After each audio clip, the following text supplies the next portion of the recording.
Rızvan Gulablis, ben guvalık bermen. Ben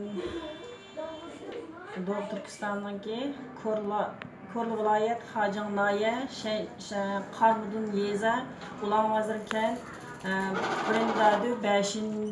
Etrettin,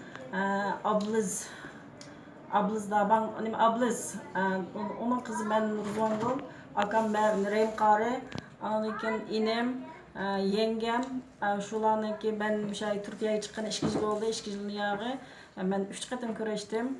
Ondan keyin ben kurash fırsatı bo'lmadi.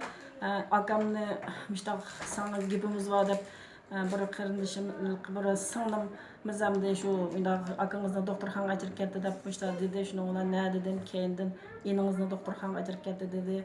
Yengengiz müştaq kesilib ekan deb doktorxonaga ajirib ketdi dedi. Shuningdek men hech qanday bir aloqa qilolmadim. Ularning bolalari neligini uqmayman. Ben şularla görüşüşünü bek arzu kılman. Anam 70 yaşıydı, 80 yaşında. Anam şıkla. Ballarım bile görüşemeyelim, gidip alışayım benden. Her vakit, her namazda da dilep oturdum. Bu kapılar demiştin.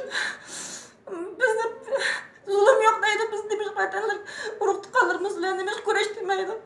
Biz ne sebepten?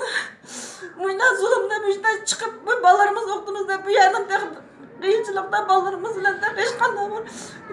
Bir şerayet girişemey. Daha uruktu kalırımızla görüşemey. Ben müşter kıyıcılıkta. Ben şunun için uruktu kalırım için guvalık bir ben ballarının nerlikini okumayma akam inem.